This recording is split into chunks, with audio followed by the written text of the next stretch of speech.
Part One of The Variable Man by Philip K. Dick. He fixed things. Clocks, refrigerators, vidsenders, and destinies. But he had no business in the future where the calculators could not handle him. He was Earth's only hope, and its sure failure. Security Commissioner Reinhardt rapidly climbed the front steps and entered the council building. Council guards stepped quickly aside, and he entered the familiar place of great whirring machines. His thin face wrapped, his eyes alight with emotion, Reinhardt gazed intently up at the central SRB computer, studying its reading. "Straight gain for the last quarter," observed Kaplan, the lab organizer. He grinned proudly, as if personally responsible. "Not bad, Commissioner." "We're catching up to them," Reinhardt retorted. "But too damn slowly. We must finally go over. And soon." Kaplan was in a talkative mood. "We design new offensive weapons. They counter with improved defenses. And nothing is actually made. Continual improvement, but neither we nor Centaurus can stop designing long enough to stabilize for production."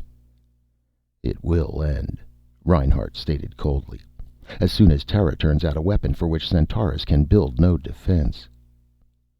"Every weapon has a defense. Design and discord, immediate obsolescence. Nothing lasts long enough to—" "What we count on is the lag," Reinhardt broke in, annoyed.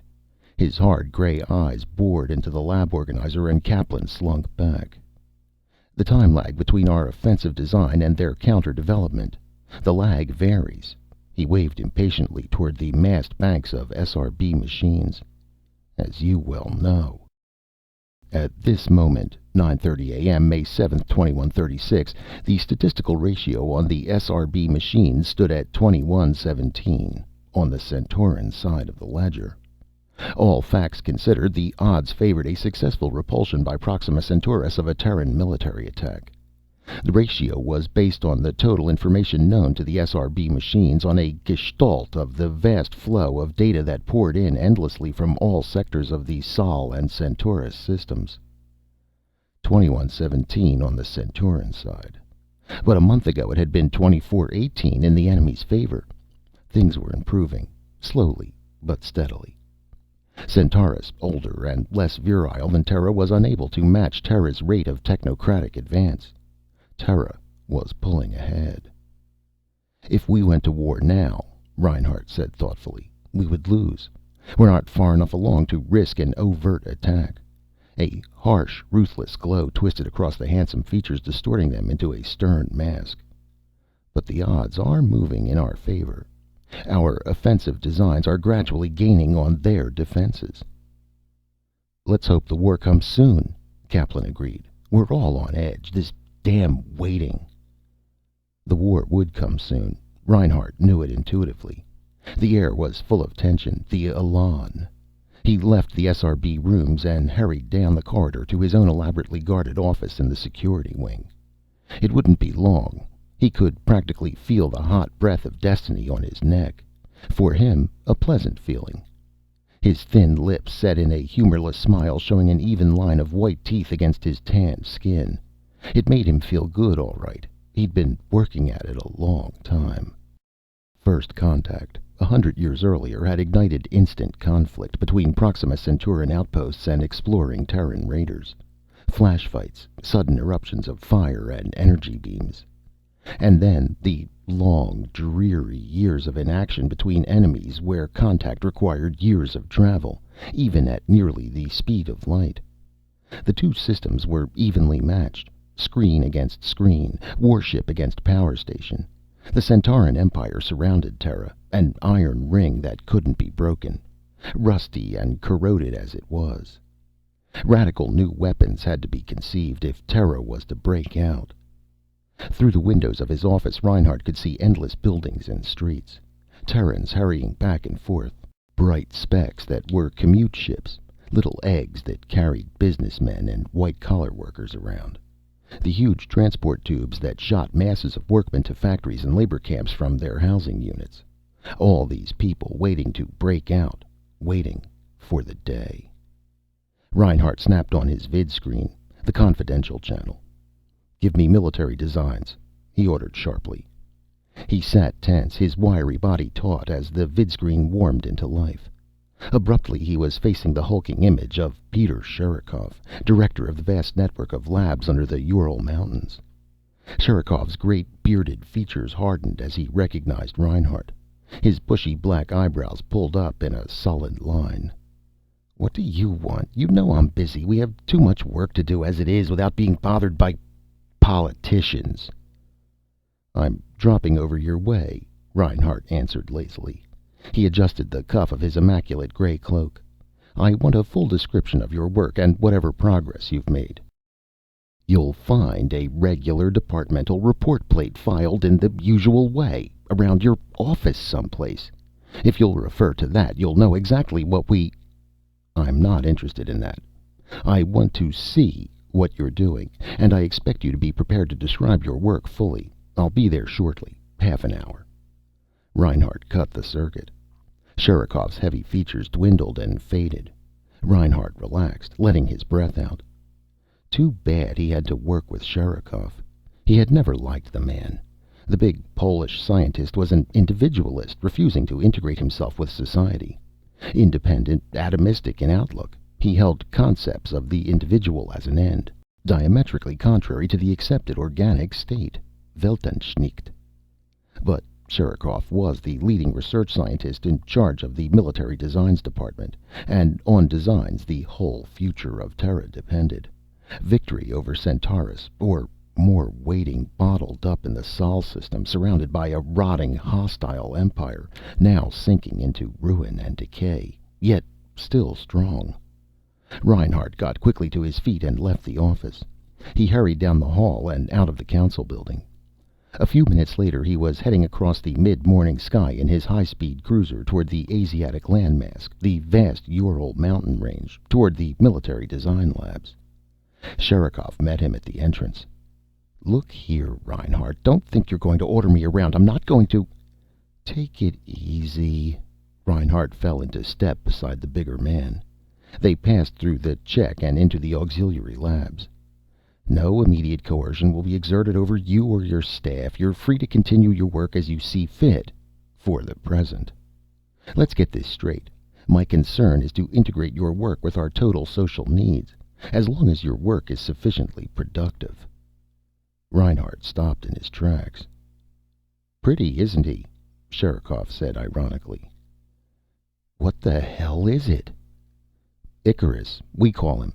Remember the Greek myth, the legend of Icarus? Icarus flew.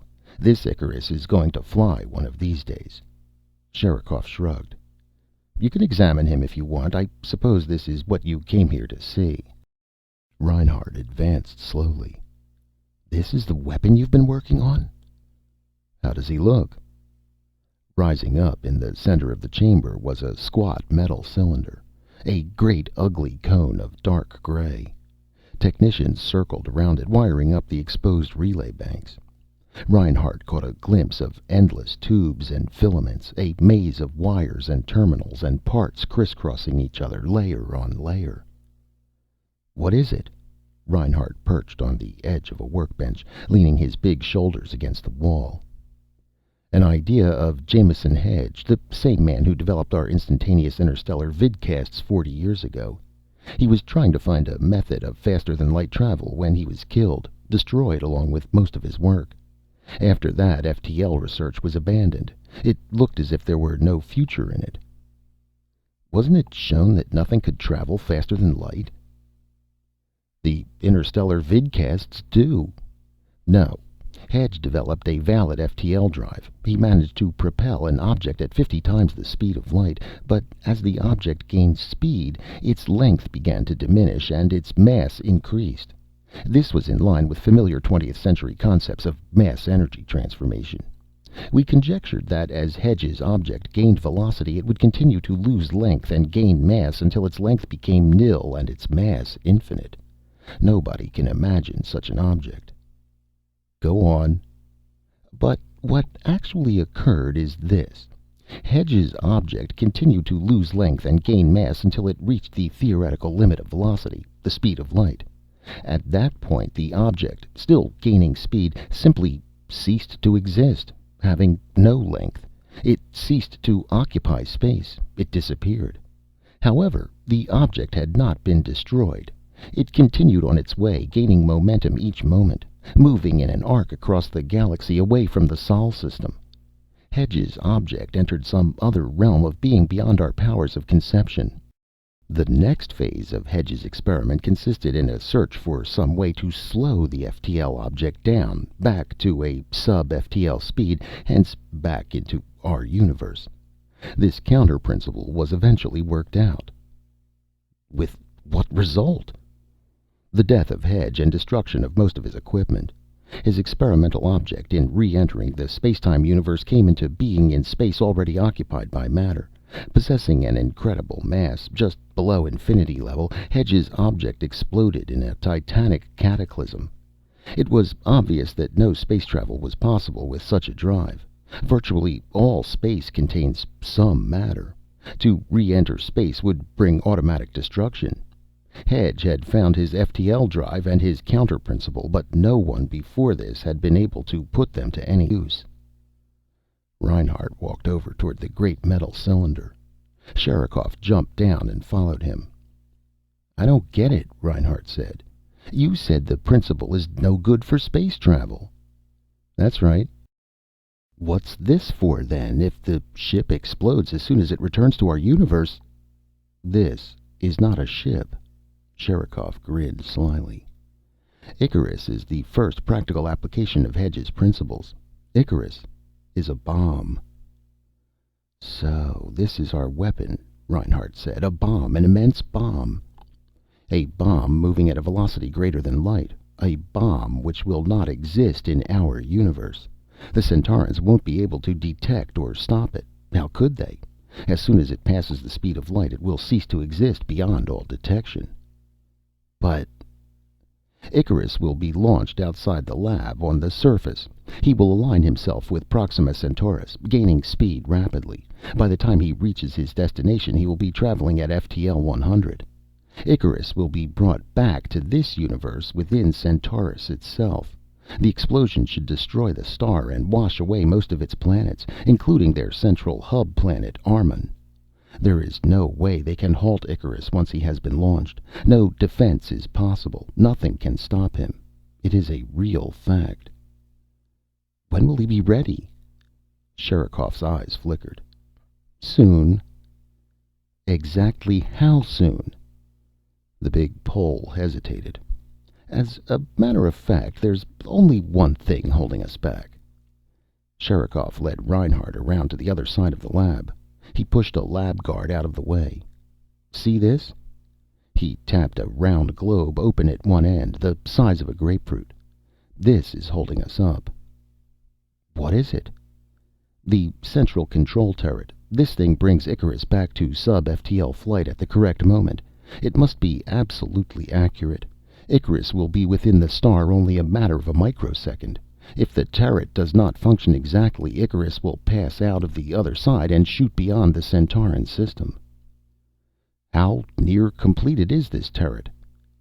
Sherikov hedged uncertainly, spreading out his big hands. "Who can say? It must be wired with infinitely minute equipment, microscope grapples, and wires invisible to the naked eye." "Can you name any completion date?" Sherikov reached into his coat and brought out a manila folder. "I've drawn up the data for the SRB machines, giving a date of completion.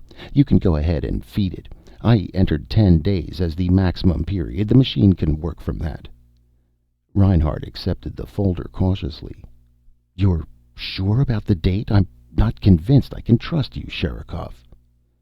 Sherikov's features darkened. "You'll have to take a chance, Commissioner. I don't trust you any more than you trust me. I know how much you'd like an excuse to get me out of here and one of your puppets in." Reinhardt studied the huge scientist thoughtfully. Sherikov was going to be a hard nut to crack. Designs was responsible to security, not the Council. Sherikov was losing ground, but he was still a potential danger. Stubborn, individualistic, refusing to subordinate his welfare to the general good. "All right," Reinhardt put the folder slowly away in his coat. "I'll feed it. But you better be able to come through. There can't be any slip-ups. Too much hangs on the next few days." "If the odds change in our favor, are you going to give the mobilization order?" "Yes," Reinhardt stated. "I'll give the order the moment I see the odds change." Standing in front of the machines, Reinhardt waited nervously for the results. It was 2 o'clock in the afternoon. The day was warm, a pleasant May afternoon. Outside the building, the daily life of the planet went on as usual. As usual? Not exactly. The feeling in the air, an expanding excitement growing every day. Terra had waited a long time. The attack on Proxima Centaurus had to come, and the sooner the better. The ancient Centauran Empire hemmed in Terra, bottled the human race up in its one system. A vast, suffocating net draped across the heavens, cutting Terra off from the bright diamonds beyond. And it had to end. The SRB machines whirred, the visible combination disappearing. For a time, no ratio showed. Reinhardt tensed, his body rigid. He waited. The new ratio appeared. Reinhardt gasped. 7-6. Toward Terra. Within 5 minutes, the emergency mobilization alert had been flashed to all government departments. The Council and President Duff had been called to immediate session. Everything was happening fast. But there was no doubt. 7-6 in Terra's favor. Reinhardt hurried frantically to get his papers in order in time for the Council session.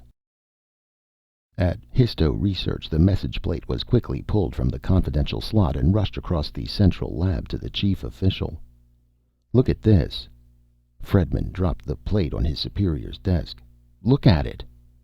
Harper picked up the plate, scanning it rapidly. "Sounds like the real thing. I didn't think we'd live to see it." Fredman left the room, hurrying down the hall. He entered the time bubble office. "Where's the bubble?" he demanded, looking around. One of the technicians looked up slowly. "Back about 200 years. We're coming up with interesting data on the War of 1914. According to material the bubble has already brought up." "Cut it.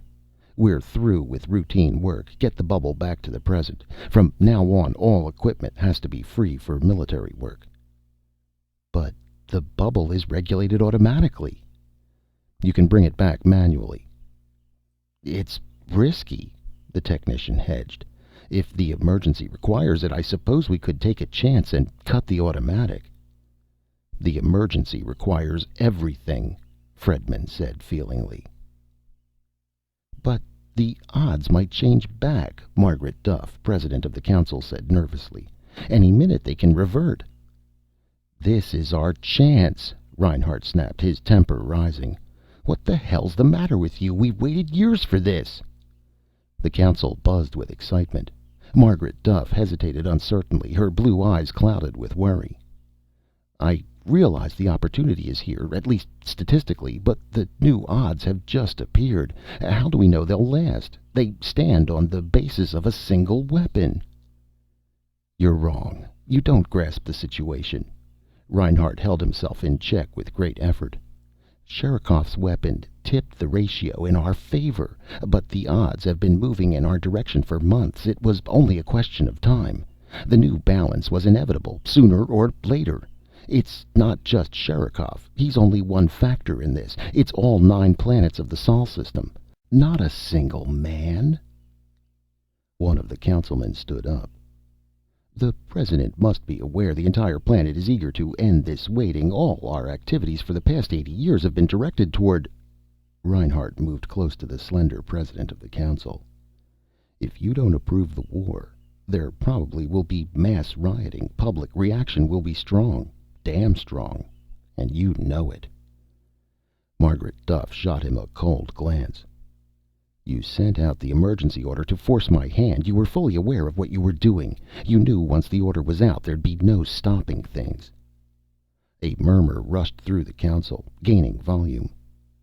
"We have to approve the war. We're committed. It's too late to turn back."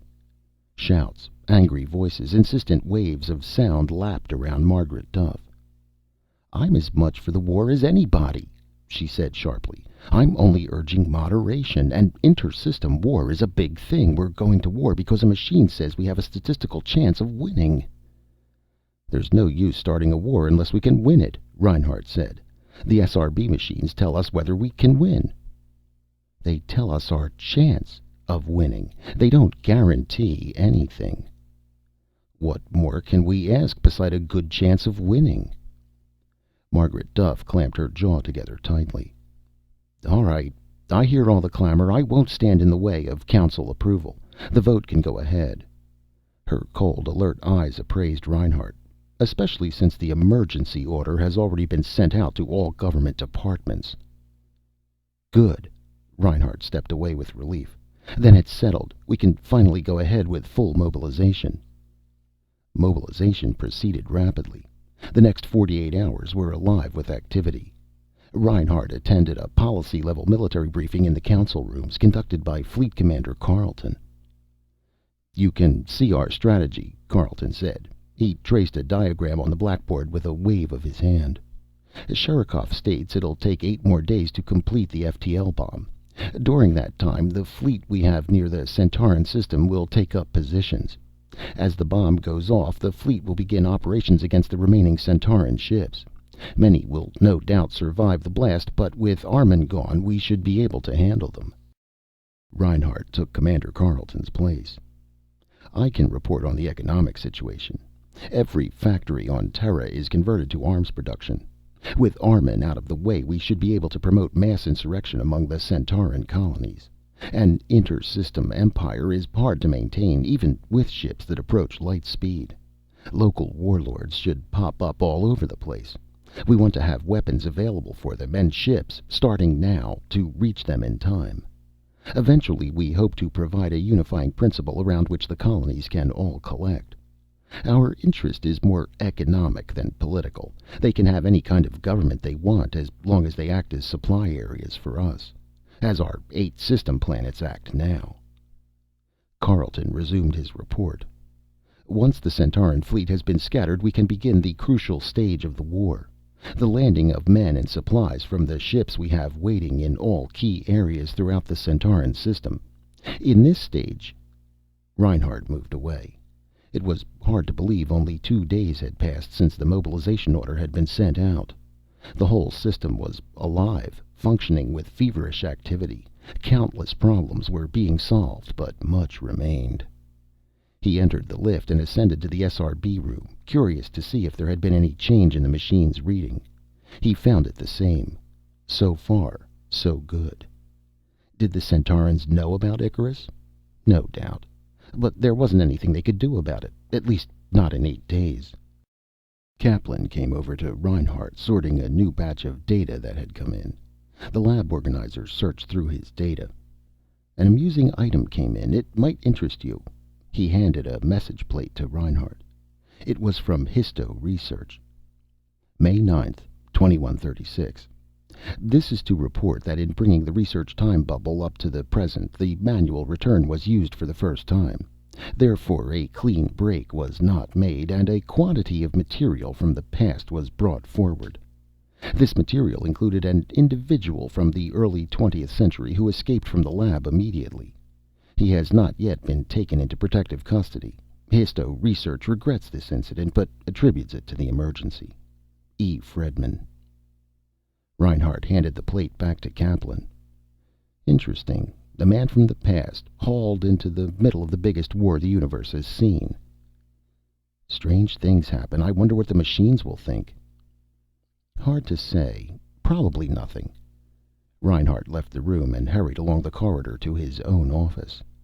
As soon as he was inside, he called Sherikov on the vidscreen using the confidential line. The Pole's heavy features appeared.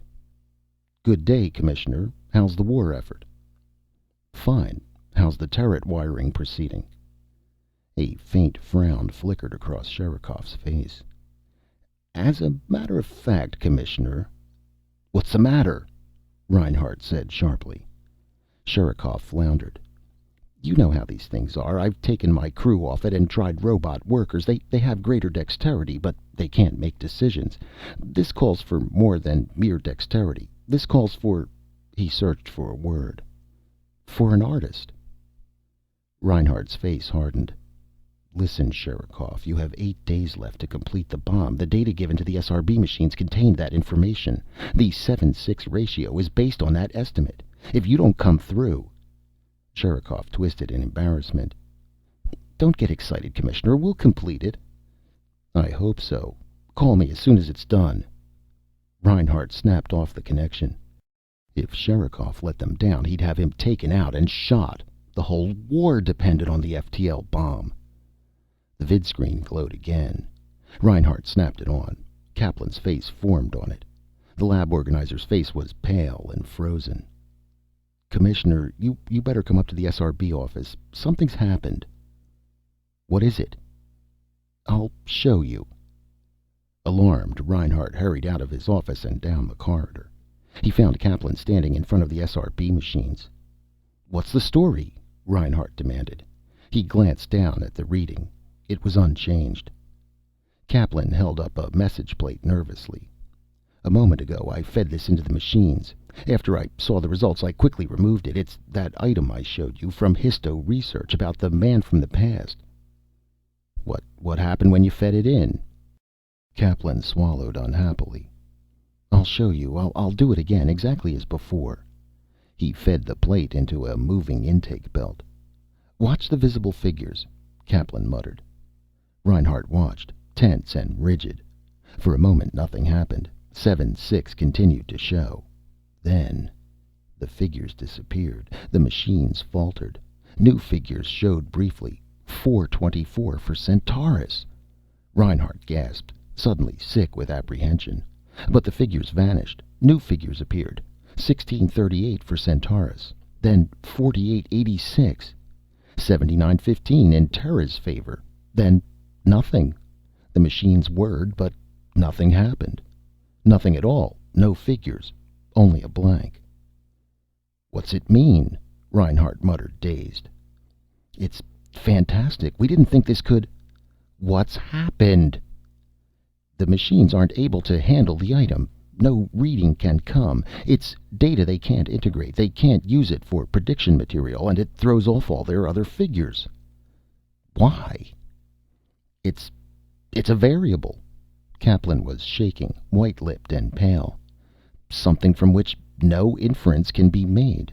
The man from the past, the machines can't deal with him. The variable man." Chapter 2.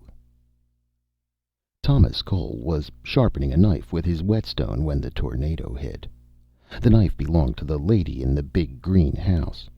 Every time Cole came by with his fix-it cart, the lady had something to be sharpened. Once in a while she gave him a cup of coffee, hot black coffee from an old bent pot. He liked that fine. He enjoyed good coffee. The day was drizzly and overcast. Business had been bad. An automobile had scared his 2 horses. On bad days less people were outside, and he had to get down from the cart and go to ring doorbells. But the man in the yellow house had given him $1 for fixing his electric refrigerator.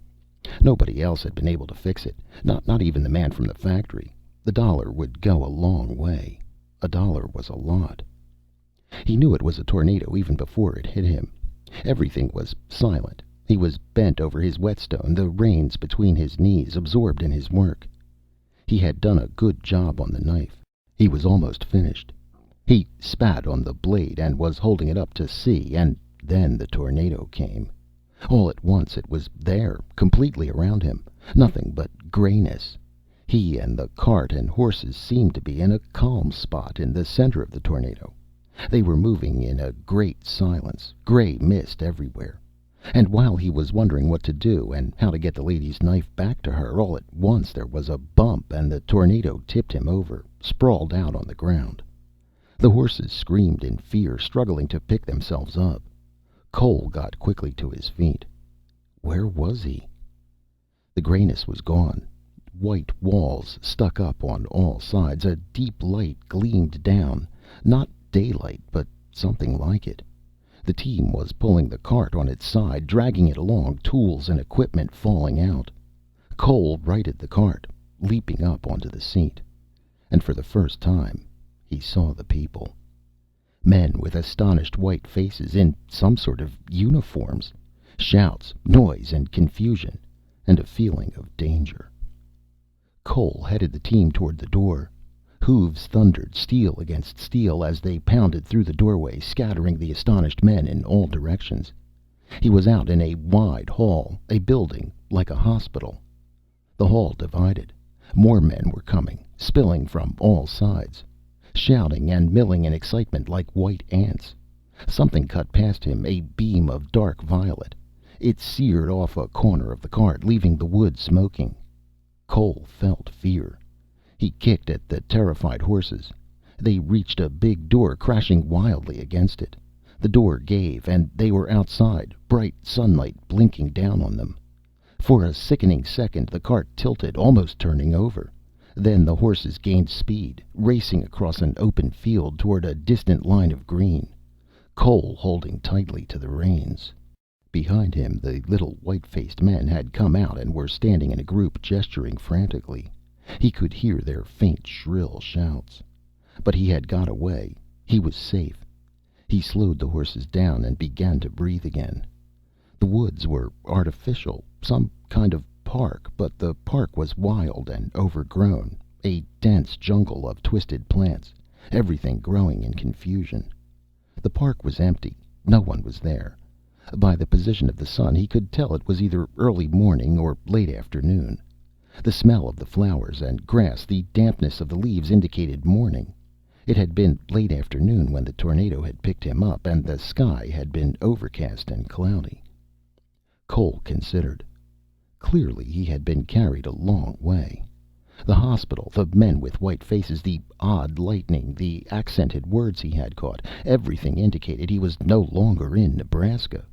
Maybe not even in the United States. Some of his tools had fallen out and gotten lost along the way. Cole collected everything that remained, sorting them, running his fingers over each tool with affection. Some of the little chisels and wood gouges were gone. The bit box had opened and most of the smaller bits had been lost.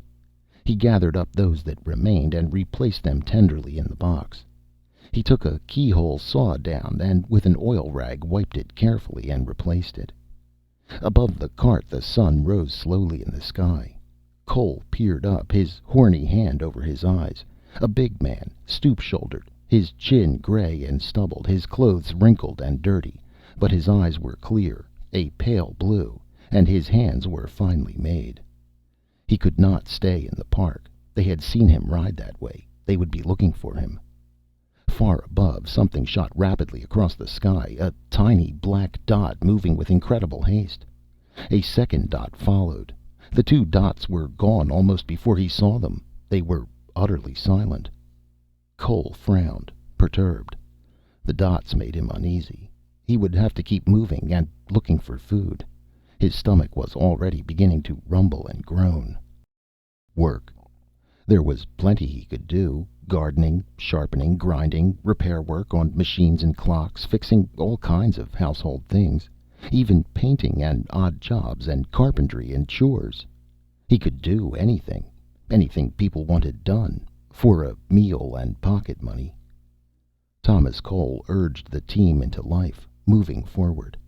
He sat hunched over in the seat, watching intently as the Fix-It cart rolled slowly across the tangled grass through the jungle of trees and flowers. Reinhart hurried, racing his cruiser at top speed, followed by a second ship, a military escort. The ground sped by below him, a blur of gray and green. The remains of New York lay spread out, a twisted, blunted ruin overgrown with weeds and grass. The great atomic wars of the 20th century had turned virtually the whole seaboard area into an endless waste of slag. Slag and weeds below him, and then the sudden tangle that had been Central Park. Histo Research came into sight. Reinhart swooped down, bringing his cruiser to rest at the small supply field behind the main buildings. Harper, the chief official of the department, came quickly over as soon as Reinhart's ship landed. "Frankly, we don't understand why you consider this matter important," Harper said uneasily. Reinhart shot him a glance. "I'll be the judge of what's important. Are you the one who gave the order to bring the bubble back manually?" Fredman gave the actual order, in line with your directive, to have all facilities ready for. Reinhardt headed toward the entrance of the research building. Where is Fredman? Inside. I want to see him. Let's go. Fredman met them inside. He greeted Reinhardt calmly, showing no emotion. Sorry to cause you trouble, Commissioner. We were trying to get the station in order for the war. We wanted the bubble back as quickly as possible. He eyed Reinhardt curiously. No doubt the man in his cart will soon be picked up by your police. I want to know everything that happened, in exact detail. Fredman shifted uncomfortably. There's not much to tell. I gave the order to have the automatic setting canceled and the bubble brought back manually. At the moment the signal reached it, the bubble was passing through the spring of 1913. As it broke loose, it tore off a piece of ground on which this person and his cart were located. The person naturally was brought up to the present, inside the bubble. Didn't any of your instruments tell you the bubble was loaded?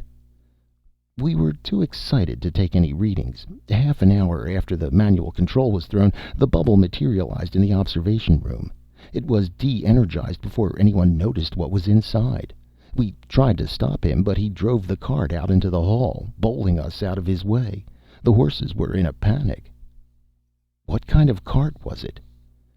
There was some kind of sign on it, painted in black letters on both sides. No one saw what it was. Go ahead. What happened then? Somebody fired a Slem ray after him, but it missed. The horses carried him out of the building and onto the grounds.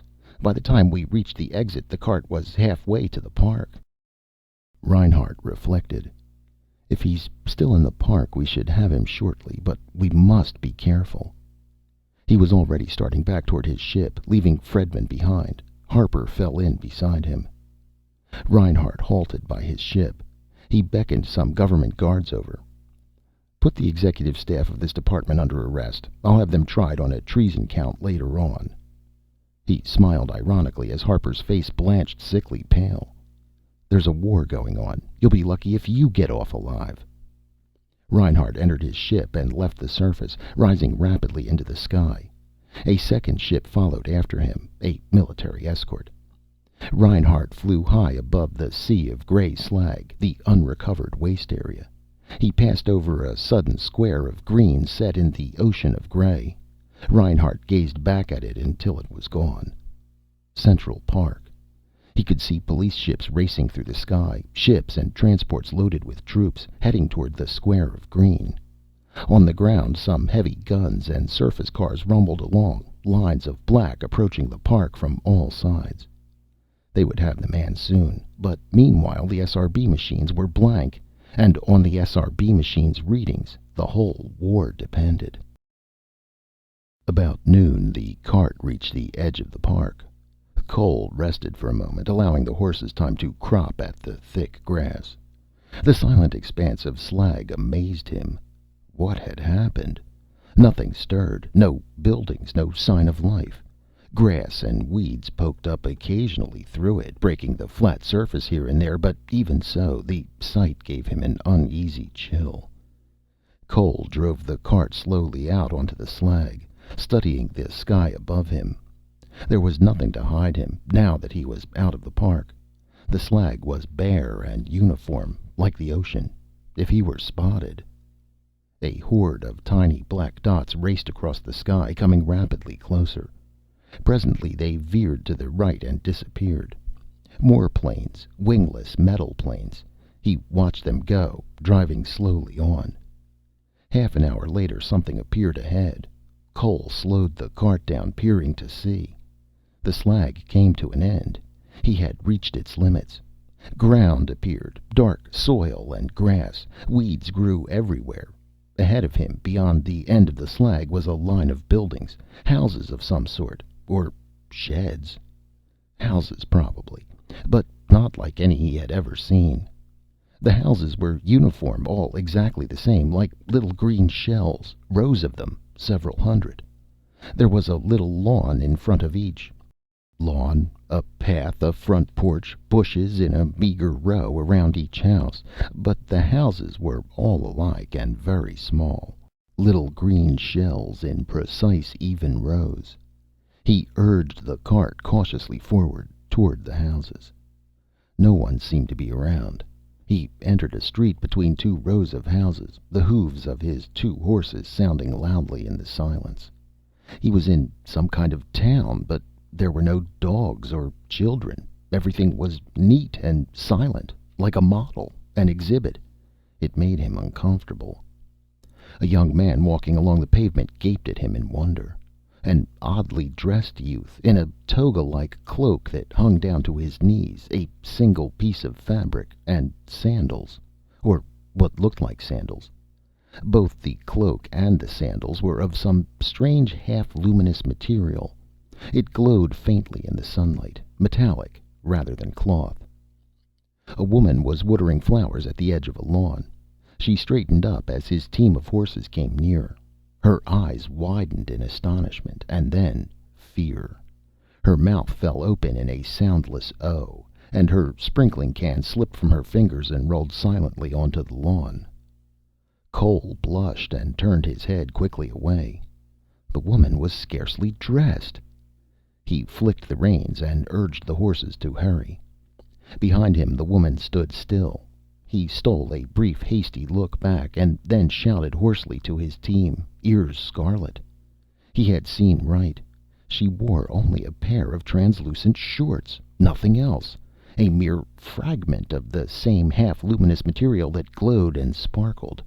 The rest of her small body was utterly naked. He slowed the team down. She had been pretty. Brown hair and eyes, red lips, quite a good figure, slender waist, downy legs, bare and supple, full breasts. He clamped the thought furiously off. He had to get to work. Business. Cole halted the Fix-It cart and leaped down onto the pavement. He selected a house at random and approached it cautiously. The house was attractive. It had a certain simple beauty, but it looked frail and exactly like the others. He stepped up on the porch. There was no bell. He searched for it, running his hand uneasily over the surface of the door. All at once there was a click, a sharp snap on a level with his eyes. Cole glanced up, startled. A lens was vanishing as the door section slid over it. He had been photographed. While he was wondering what it meant, the door swung suddenly open. A man filled up the entrance, a big man in a tan uniform, blocking the way ominously. "What do you want?" the man demanded. "I'm looking for work," Cole murmured.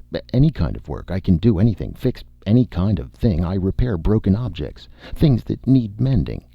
His voice trailed off uncertainly. "Anything at all."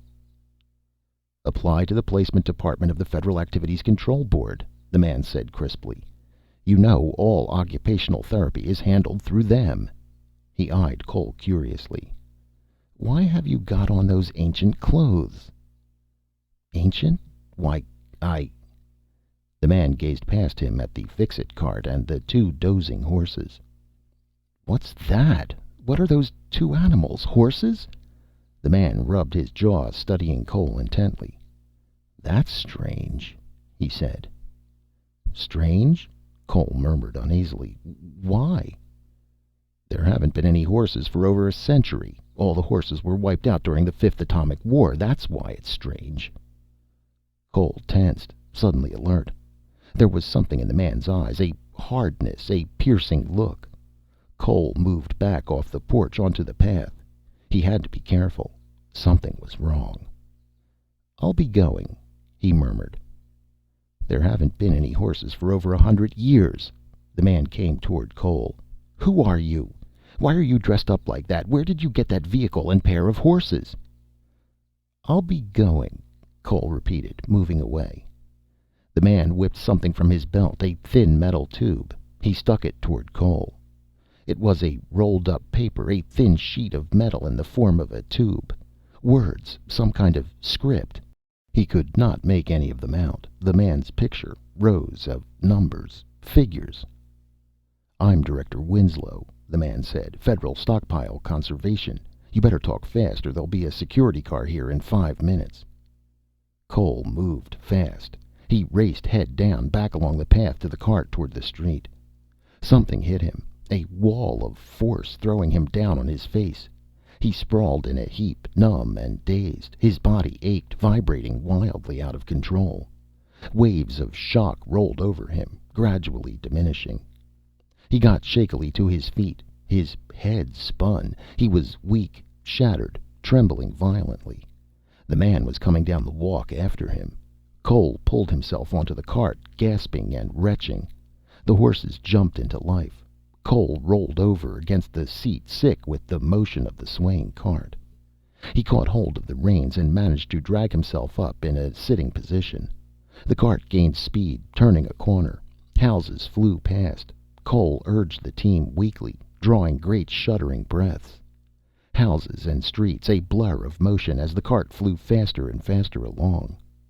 Then he was leaving the town, leaving the neat little houses behind. He was on some sort of highway, big buildings, factories on both sides of the highway, figures, men watching in astonishment. After a while, the factories fell behind. Cole slowed the team down.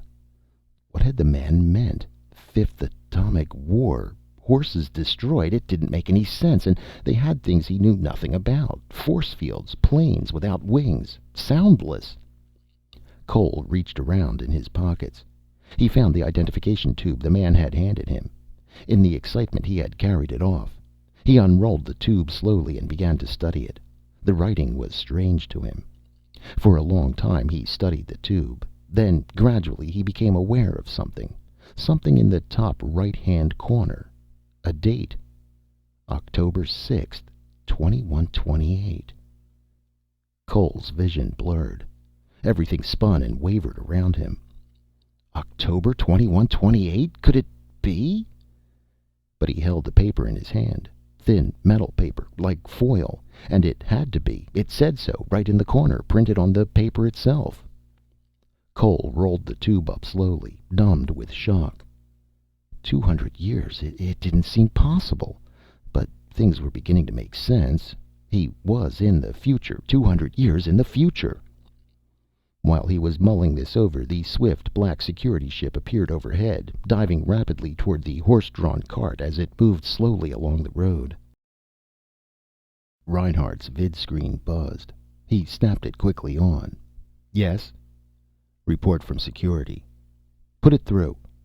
Reinhardt waited tensely as the lines locked in place. The screen relit. This is Dixon, Western Regional Command. The officer cleared his throat, shuffling his message plates. The man from the past has been reported moving away from the New York area. Which side of your net? Outside. He evaded the net around Central Park by entering one of the small towns at the rim of the slag area. Evaded? We assumed he would avoid the towns. Naturally, the net failed to encompass any of the towns. Reinhardt's jaw stiffened. Go on. He entered the town of Petersville a few minutes before the net closed around the park. We burned the park level, but naturally found nothing. He had already gone. An hour later, we received a report from a resident in Petersville, an official of the Stockpile Conservation Department. The man from the past had come to his door looking for work. Winslow, the official, engaged him in conversation, trying to hold on to him, but he escaped, driving his cart off. Winslow called security right away, but by then it was too late. Report to me as soon as anything more comes in. We must have him, and damn soon. Reinhardt snapped the screen off. It died quickly. He sat back in his chair, waiting. Cole saw the shadow of the security ship. He reacted at once. A second after the shadow passed over him, Cole was out of the cart, running and falling. He rolled, twisting and turning, pulling his body as far away from the cart as possible. There was a blinding roar and flash of white light.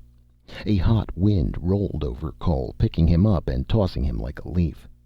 He shut his eyes, letting his body relax. He bounced, falling and striking the ground. Gravel and stones tore into his face, his knees, the palms of his hands. Cole cried out, shrieking in pain. His body was on fire. He was being consumed, incinerated by the blinding white orb of fire. The orb expanded, growing in size, swelling like some monstrous sun, twisted and bloated. The end had come. There was no hope. He gritted his teeth. The greedy orb faded, dying down. It sputtered and winked out, blackening into ash. The air reeked, a bitter, acrid smell. His clothes were burning and smoking. The ground under him was hot, baked dry, seared by the blast. But he was alive, at least for a while. Cole opened his eyes slowly. The cart was gone. A great hole gaped where it had been, a shattered sore in the center of the highway. An ugly cloud hung above the hole, black and ominous. Far above, the wingless plane circled, watching for any signs of life. Cole lay breathing shallowly, slowly. Time passed. The sun moved across the sky with agonizing slowness. It was perhaps 4 in the afternoon. Cole calculated mentally. In 3 hours it would be dark. If he could stay alive until then. Had the plane seen him leap from the cart? He lay without moving. The late afternoon sun beat down on him. He felt sick, nauseated, and feverish. His mouth was dry. Some ants ran over his outstretched hand. Gradually, the immense black cloud was beginning to drift away, dispersing into a formless blob. The cart was gone.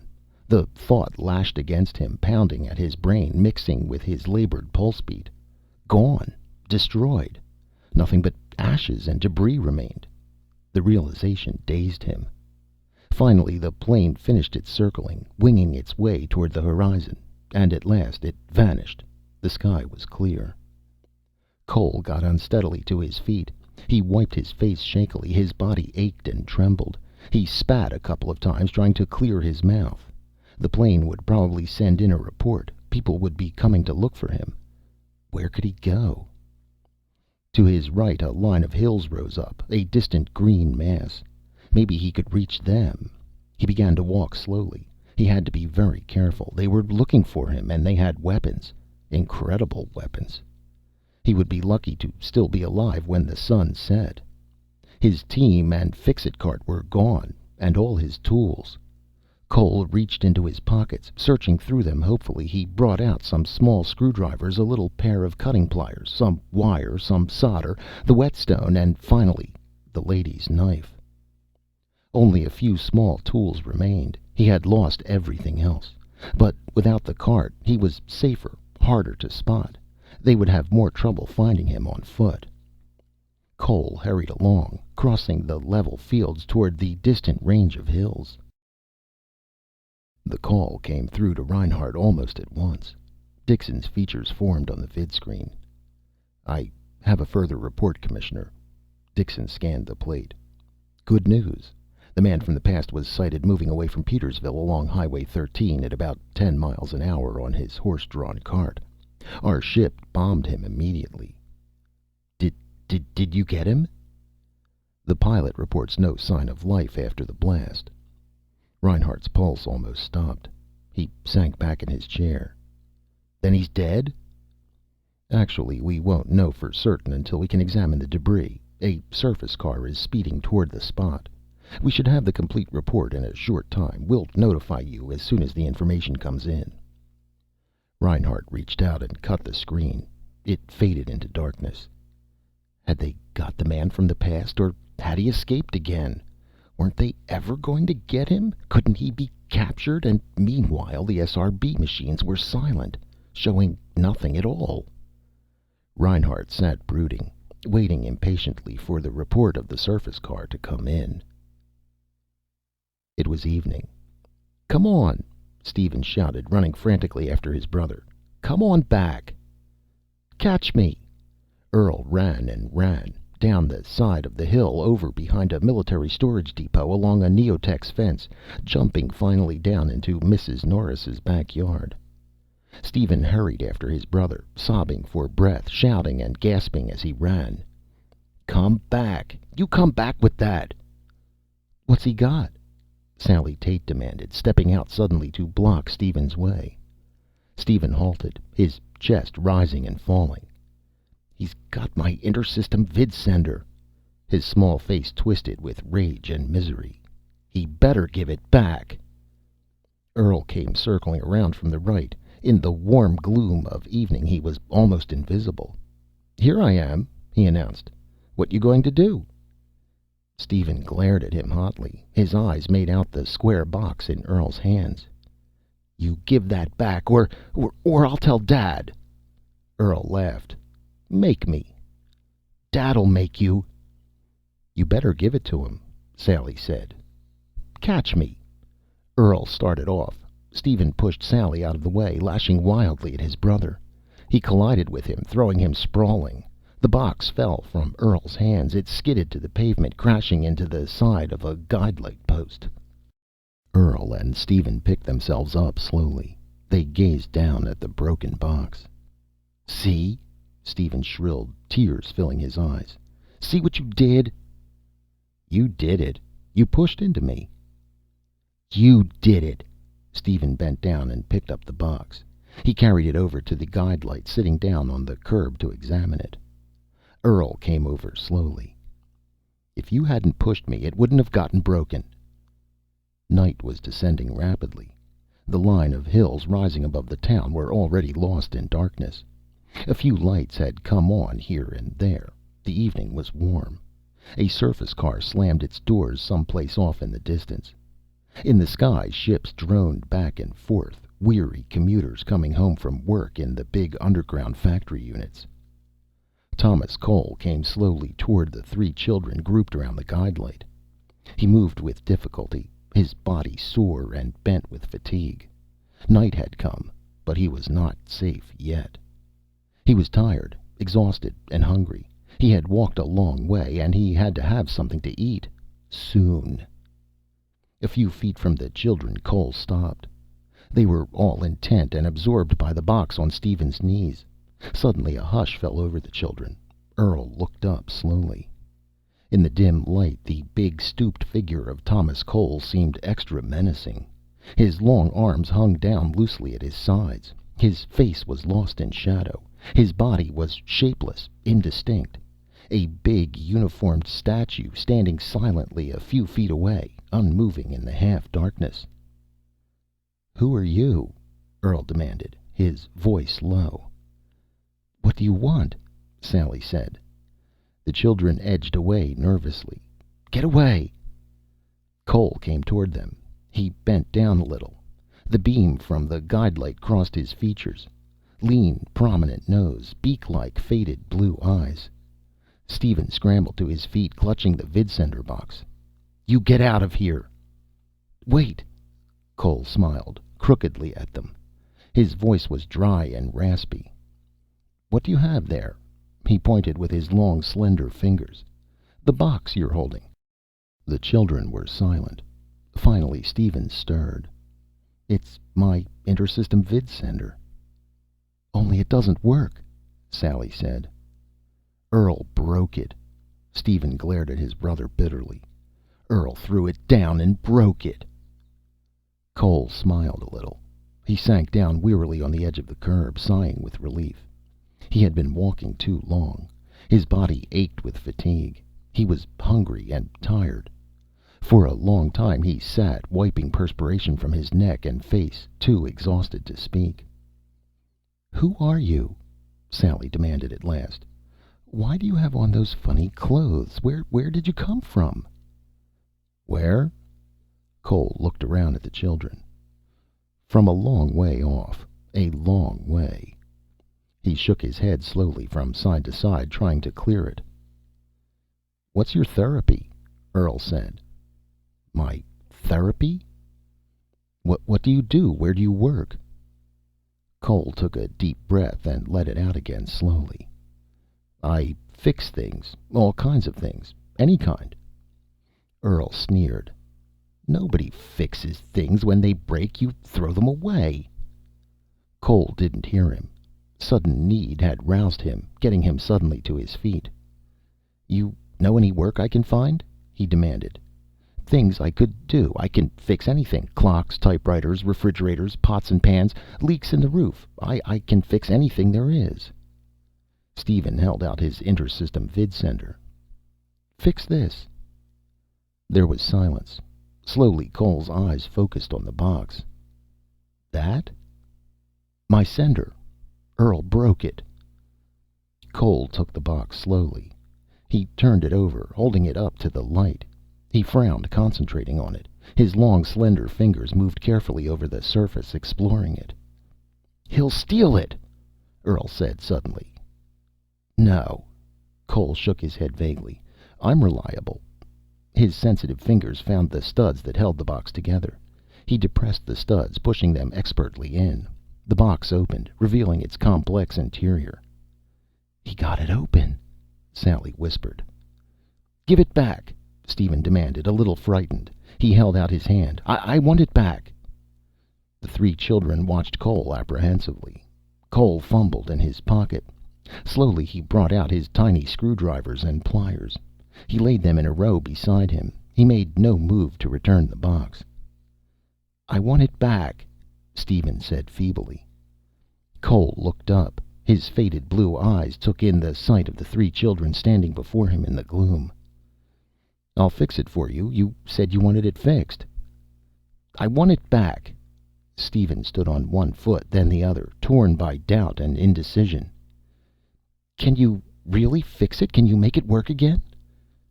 "Yes." "All right. Fix it for me, then." A sly smile flickered across Cole's tired face. "Now, wait a minute. If I fix it, will you bring me something to eat? I'm not fixing it for nothing." "Something to eat?"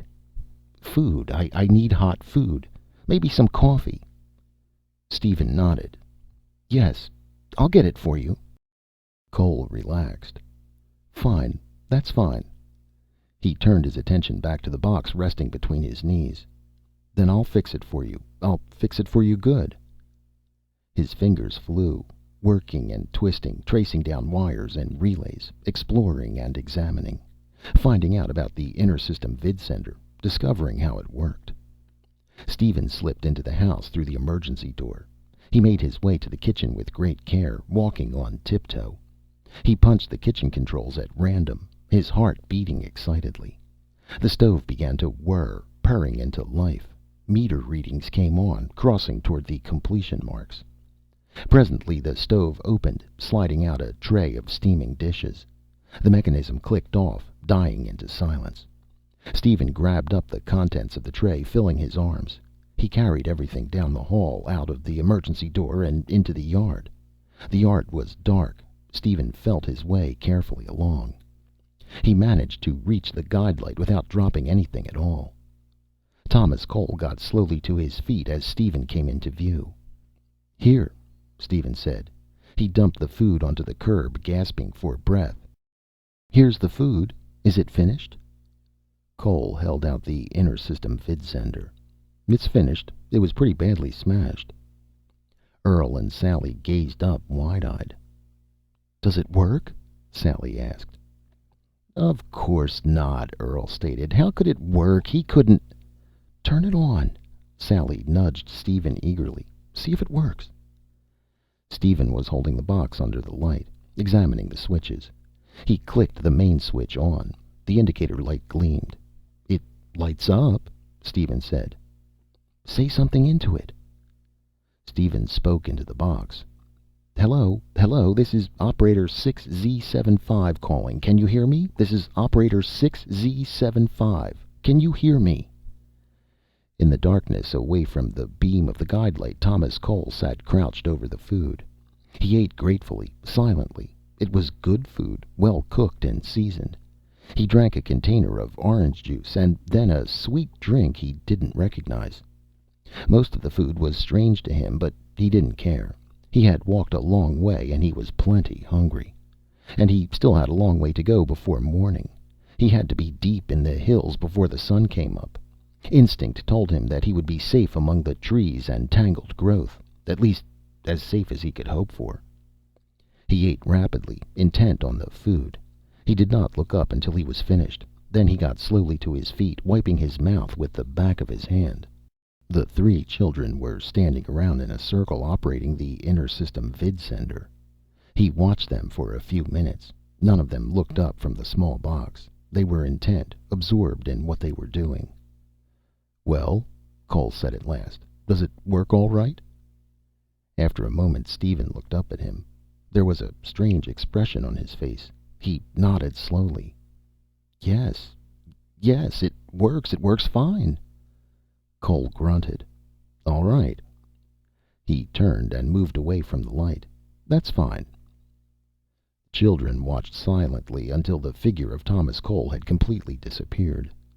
Slowly they turned and looked at each other, then down at the box in Steven's hands.